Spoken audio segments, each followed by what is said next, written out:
Hello students, myself Rakesh Misra. In this video lecture, I will describe you heredity and evolution. Heredity and evolution, the very important chapter and very important topic for class 10th and 12th both. Not only for class 10th, for board it is very important, for 12 also. Listen carefully. Heredity and evolution from session 2019-20 due to corona pandemics. As you all know, many syllabus and many topic from the lesson get short out. Among them, heredity and evolution is also. Out of heredity and evolution from class 10th and 12, the portion of evolution is totally swiped out from session 2020-21. So in class 10th and class 12, the portion of evolution will know more from session 2020 and 21, but it is very important topic. That was very important topic. Evolution was very important topic in case of the study of heredity and their evolution. So there is no matter why do they eliminate the evolution topic and why do not other, but keep in mind we should focus only on heredity. For the study of overall heredity and evolution, there are few points that I would like to explain one by one in this video lecture, and later in next video lecture I will describe the particular matter of heredity that is in our syllabus. Actually, I have few points which need to clear. The point one is the heredity. These are some terminology: heredity, evolution, inheritance,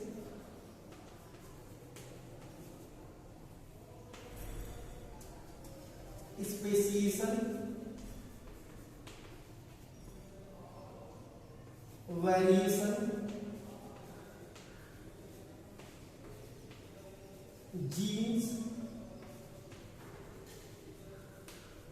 genetics, traits. These are some specific terms and terminology that we will also discuss in next video lecture, but I will try to explain and cover these topic in the video lecture by giving some example. So without delay timing, let's back on the example by which we are able to get the conclusion regarding heredity to traits. One by one, through the single example, I will explain you whatever the meaning of heredity to traits. Let us talk about a monkey. Let back to the millions of year back. अगर आप जो है आज से कोई time machine में बैठे और आज से निकल जाए millions of the year back, मतलब करीब लाखों हजारों साल पहले थोड़ा सा चले जाए, तब आपको थोड़ा सा उसमें ये चीजें समझ में आएंगी. पहले हम थोड़ा कॉन्सेप्ट क्लियर करते हैं. एक्चुअल में millions of the years suppose करिए कि एक मंकी रहा होगा. ठीक है, क्या रहा होगा? मंकी. मंकी की बॉडी डिजाइन के बारे में सबको पता है. Monkey has a tail, body hairs, they are mostly arboreals, and all limbs, that is two forelimbs and two hind limbs, both are used to the walking and moving, jumping, etc. Means all four limbs are actually involved in the process of walking, moving, jumping, and all physical and physical activities and all kinds of daily works. So monkey, listen carefully, monkey are monkey because of having their genetic property. In the cells of each monkey, there has very special types of cellular component that is known as the chromosomes. In previous video lecture, I have described you every living organisms has a cell. तो ऐसा यहाँ पे explain कर दें. Every living organisms में क्या होता है? सेल होता है, और सेल के सेंटर में क्या होता है? न्यूक्लियस. और हर एक न्यूक्लियस में कुछ स्पेशल जो है सेलुलर कंपोनेंट्स होते हैं जिसको बोलते हैं क्रोमोसोम्स. और इस क्रोमोसोम्स को जब आप मैग्नीफाई करेंगे तो पता चलेगा कि क्रोमोसोम्स के अंदर क्या है? एक बायोमॉलिक्यूल्स है जिसको बोलते हैं डीएनए, डीऑक्सीराइबोन्यूक्लिक एसिड. और ये क्या है? क्रोमोसोम. लास्ट जब हम कॉन्सेप्ट पढ़ रहे थे रिप्रोडक्शन के केस में, तो पता चला कि number of chromosomes parents of spring में एज यूजुअल ट्रांसफर होते हैं. इस वजह से अगले जनरेशन में एक मंकी का बच्चा मंकी होता है, डंकी का बच्चा डंकी होता है, ह्यूमन बीइंग का ह्यूमन बीइंग होता है, ठीक है। लेकिन यहाँ पे हमको ये जानना है कि आखिर क्रोमोसोम में ऐसी क्या बात होती है। भाई क्रोमोसोम में ऐसी क्या बात होती है कि अगर 46 नंबर ऑफ क्रोमोसोम्स पेरेंट्स से ऑफस्प्रिंग में जा रहा है तो एज यूजुअल वो इंसानी होगा, डंकी या एलिफेंट या फिर मंकी नहीं होगा। रीजन ये है कि every chromosome are made up by the molecules, that molecules is known as DNA, and each DNA has very specific segment. That specific segment is known as genes.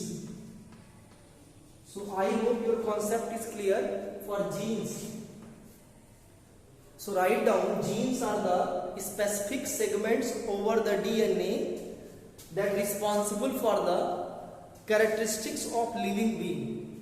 Genes are the specific segments on DNA that responsible for the characteristics of living being. इतनी बातें clear हो गई।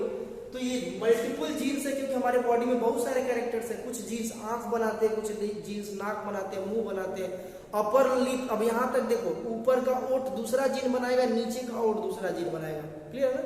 इस वाले कान के लिए कुछ और जीन होगा, इस वाले कान के लिए कुछ और जीन होगा। क्लियर है ना। इस वाले आंख के लिए कुछ और जीन, इस इधर के लिए कुछ और gene. It means genes are specific, that is proportional to the number of organs and the number of protein that are responsible to form the body parts as well as the internal and external chemicals in which proteins are required. So देखो sneezing, coughing, ये सब ऐसा नहीं corona का symptoms है, allergy के symptoms है। ठीक है, कौन सी एलर्जी है यहाँ पे? डस्ट एलर्जी है। तो छोड़ो, उसके बाद यहाँ पे so genes are the specific segments over the DNA. DNA कहाँ है? क्रोमोसोम में, और क्रोमोसोम कहाँ है? न्यूक्लियस में, और न्यूक्लियस कहाँ है? सेल में, और सेल कहाँ है? हमारे बॉडी में। बॉडी का हर एक पार्ट, फिंगर में भी सेल है, हर जगह सेल है। सो जीन्स के कॉन्सेप्ट क्लियर हो गए। ठीक है। Genetics, the branch of biology that deals with the study of genes and their properties. Genes and their properties is known as genetics. Clear है ना। तो यहाँ पे हम जेनेटिक्स को डिटेल बताएंगे नेक्स्ट चैप्टर से। जेनेटिक्स और ट्रैट्स समझ लो। ट्रैट्स बहुत ज्यादा टर्म आएगा, आपको समझने में प्रॉब्लम होगी। ट्रैट्स क्या होता है? Property of living being. आप बस इतना ही लाइन छोड़िए, प्रॉपर्टी ऑफ लिविंग बीइंग। ठीक है। कोई लंबा है तो बोलेंगे ट्रैट्स टाल, कोई छोटा है तो ट्रैट्स ड्वार्फ, कोई मोटा है तो ट्रैट्स फैट। ठीक है। और कोई पतला है तो ट्रैट्स थिन बोलेंगे, कोई काला है तो ट्रैट्स ब्लैक बोलेंगे, कोई गोरा है तो ट्रैट्स व्हाइट। तो ट्रैट्स का मतलब प्रॉपर्टी ऑफ लिविंग बीइंग। ठीक है। फिनोटिपिक प्रॉपर्टी, जैसा आप देख सकते हैं, इसको फिनोटिपिक प्रॉपर्टी भी बोलते हैं। Phenotypic property means visible property of the living being. एक होता है genotypic property, property that related to genes. आप जीन्स नहीं देख पाओगे तो वो genotypic property. So property that related to genes is known as genotypic property. ये सब एग्जाम में आते हैं, पूछता है, तो यहाँ पे एक लाइन और बना लीजिए। Phenotypic property, genotypic property. Genotypic property that related to the genes and phenotypic property that related to the morphological characteristics of the living being. इतनी बातें आपको, अगर इतना कॉन्सेप्ट आपका क्लियर हो गया कि फिनोटिपिक ट्रेट्स क्या है, विजिबल प्रॉपर्टी, जीनोटिपिक प्रॉपर्टी क्या है, वो invisible property that related to genes. अब मेरा जीन्स कहाँ दिखाई दे रहा है? मैं टाल जरूर हूं, लेकिन मेरे टालनेस का जीन्स तो मेरे अंदर है ना, बॉडी के सेल के, न्यूक्लियस के, क्रोमोसोम्स के, डीएनए के अंदर। तो इतना डीप जब है तो कहाँ दिखाई देगा? तो जो चीजें नहीं दिखाई देती है उसको साइंटिस्ट रिप्रेजेंट करते हैं। चलो capital T, small T. Capital T है तो ड्वार्फ टाल हो जाएगा, स्मॉल टी है तो ड्वार्फ हो जाएगा। तो प्रॉपर्टी जो नहीं दिखाई देती वो जीन से रिलेटेड अगर है तो जीनोटिपिक है, और जो हमको दिख रहा है, जैसे मैं दिख रहा हूं तो मैं क्या हूं? टाल हूं, तो क्या बोलेंगे? टाल। तो जो दिख रहा है वो फिनोटिपिक प्रॉपर्टी है। ठीक है। तो ट्रैट्स भी उसी को बोलते हैं एक्चुअल। सो इतनी बातें आई थी क्लियर हो गई। चलो इसको इरेज कर दे, फिर आगे के कॉन्सेप्ट पे आते हैं। मंकी पे, एक्चुअल में मंकी अगर बन रहा है, कोई मंकी है दिख रहा है, तो मंकी का जो ऑफस्प्रिंग होगा, अब ये ऑफस्प्रिंग नया टर्म आ गया। मंकी को अगर पेरेंट मान रहे हैं, मंकी को क्या मान लिया आपने? पेरेंट। तो उसके जितने भी बच्चे होंगे अगले जनरेशन में जो भी होगा उसको ऑफस्प्रिंग बोलेंगे। नया टर्म नोट कर लीजिए, ऑफस्प्रिंग। ये छोटी छोटी बातें लिखती जाइए, ये सब नॉलेज में और कॉपी में होना चाहिए। हालांकि ये नोट्स में मे भी पॉसिबल है भूल जाऊं, लेकिन आप जो है वीडियो देख करके क्लियर हो जाएगा आपका, ठीक है। ऑफस्प्रिंग क्या है, बच्चों को बोलते हैं, और पेरेंट्स क्या उसके प्रीवियस जनरेशन को बोलते हैं, तुरंत ही प्रीवियस जनरेशन को पेरेंट्स बोलते हैं, ठीक है।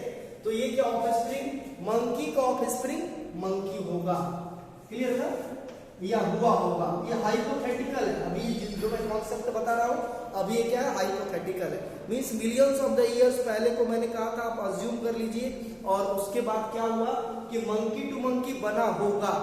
क्यों बना होगा, because of having the properties, that property is known as heredity. इस मंकी के अंदर एक प्रॉपर्टी थी जिसकी वजह से अपना एग्जैक्ट जीन्स अगले जनरेशन में ट्रांसफर कर बैठा। अगर वो प्रॉपर्टी लॉस हो जाती तो अगले जनरेशन में मंकी नहीं बनता, ठीक है। That property is known as heredity, heredity. So heredity is the property, इतना कॉन्सेप्ट बस क्लियर रखिए, प्रॉपर्टी टर्म याद रखिए, बाकी चीजें मैं बता रहा हूं। Property by which the living being able to transfer their traits, कौन सा traits, genetic traits, genetic trait transfer होगा तो मॉर्फोलॉजिकल ट्रैट्स यानी फिनोटिपिक ट्रैट्स ऑटोमेटिक अपीयर्स हो जाएगा। So property of a living being by which they able to transfer their genetic trait to the next generation. मेरे language को दोबारा से recap करके, वॉइस को दोबारा से रिकैप करके आप इसको लिख लीजिएगा, ठीक है। तो ये तो प्रॉपर्टी हो गई, और वो प्रोसेस जिसके थ्रू ये अपनी प्रॉपर्टी नेक्स्ट जनरेशन में ट्रांसफर कर रहा है उसको बोलते हैं इनहेरिटेंस। यहां पे भी एक टर्म आ गया इनहेरिटेंस, इसको भी आप नोट कर लीजिए, इनहेरिटेंस। तो इनहेरिटेंस क्या है, प्रोसेस। तो यहां दो चीजें आ गई, प्रोसेस और प्रॉपर्टी, यानी heredity and inheritance. Inheritance property क्या है, इनहेरिटेंस का डेफिनेशन क्या हो जाएगा, the process by which living being able to transfer their genetic traits. यहां पर बार बार यही चीज है कि जेनेटिक ट्रैट्स ही होते हैं, जेनेटिक ट्रैट्स, जेनेटिक ट्रैट्स मतलब जीन्स से रिलेटेड फीचर्स ट्रांसफर करता है, ठीक है। तो जो ट्रैट्स पेरेंट से उसके ऑफस्प्रिंग में आता है, उस ट्रैट्स को, स्पेशली उस ट्रैट्स को बोलते हैं इनहेरिटेड ट्रैट्स। क्या बोलते हैं, इनहेरिटेड ट्रैट्स। जैसे मान लो कि मंकी क्या था, मंकी में बॉडी हेयर्स था, और क्या था, बॉडी हेयर्स, और क्या था, टेल था, और इसमें भी क्या हो गया, बॉडी हेयर्स और क्या, टेल। तो ये प्रॉपर्टी मंकी को मंकी से मिला, यानी कि सेकेंड वाले मंकी को अपने पेरेंटल मंकी से मिला। सो ये ट्रैट्स बोलेंगे इनहेरिटेड ट्रैट्स, इनहेरिटेड ट्रैट्स, ठीक है। तो यहां पे हेरिडिटी क्लियर हो गया, property by which the living being able to transfer their traits to the next generation. कौन सा ट्रैट, जेनेटिक ट्रैट्स। और प्रोसेस अगर कर देंगे इसी को, कि process by which living being able to transfer their genetic trait to the next generation, तो इनहेरिटेंस हो जाएगा। और तीसरा चीज क्या है, इनहेरिटेड ट्रैट्स। जैसे मान लो कि मंकी में बॉडी हेयर्स था, टेल था, तो अगले जनरेशन में भी यही आया, तो दोनों में हम मिलाएंगे क्या क्या चीजें उसमें थी जो इसमें है, तो उसको बोलेंगे इनहेरिटेड ट्रैट्स। इनहेरिटेड ट्रैट्स जो पेरेंट से गेन होता है उसको कहते हैं इनहेरिटेड ट्रैट्स। ये क्या होगा, gain by parents,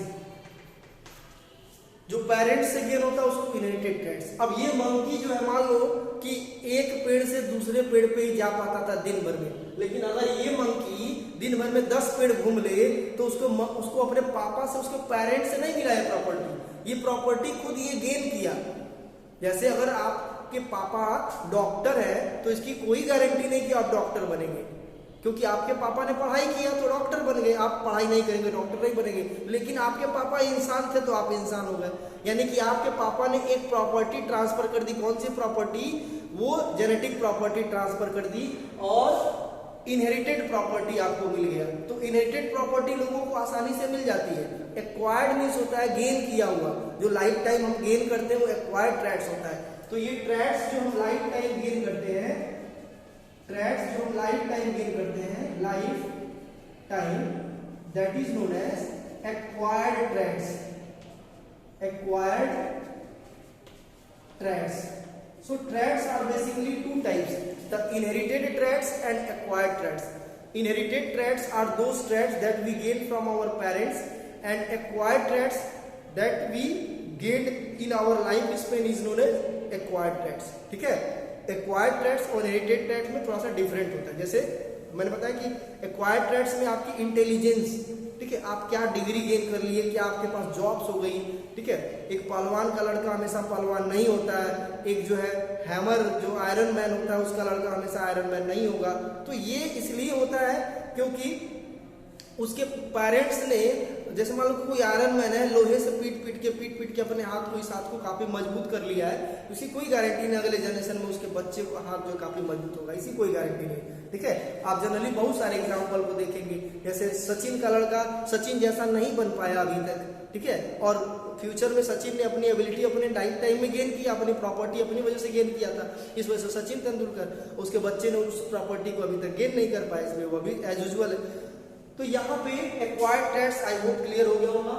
genetic trades आपको क्लियर हो गया होगा, जो पेरेंट्स से. इनहेरिटेड ट्रेड जो पेरेंट्स से ऑफस्प्रिंग में. जैसे कोई कौन सी प्रॉपर्टी आपको मिली है, ईयर लोब्स की मैं बात कर दूं. कुछ लोगों में ईयर लोब्स ऐसे होता है, ठीक है, जैसे मान लो कि ये चेहरा है और ये कान है, ठीक है, तो कान कुछ लोगों का ऐसे होता है, और कुछ लोगों में चेहरे का जो कान, जैसे मान लो कि चेहरा है और कान है, ठीक है, तो कान कभी कभी यहाँ पे जगह नहीं मिलेगा, यहाँ पे देखो ये जगह है और यहाँ पे जगह नहीं है, तो इस तरह के कान को बोलेंगे attached ear lobe. Attached ear lobe, और इसको बोलेंगे free ear lobe. Free ear lobe. अगर किसी के पेरेंट्स में, मम्मी या पापा में इस तरह का फीचर्स है तो वो अगले जनरेशन में ट्रांसफर होती है. इसके अलावा हेयर अगर करली है तो अगले जनरेशन में बच्चों का हेयर करली होगा. आंख अगर भूरे रंग का है तो अगले जनरेशन में आंख भूरे रंग का किसी न किसी का हो जाएगा. तो ये आपका क्या है, ये इनहेरिटेड प्रॉपर्टी है. ठीक है, डिम्पल्स, हंसने पे कभी कभी यहाँ पे गड्ढे हो जाते हैं, वो भी प्रॉपर्टी क्या है, इनहेरिटेड प्रॉपर्टी है. ठीक है, तो I hope severals of the example of inherited property that available in our society, in our environment, which need to understand whatever the inherited property and genetic property, inherited property and acquired property. In next video lecture I will describe you the concept of evolution, speciation, variation and many more. Thank you.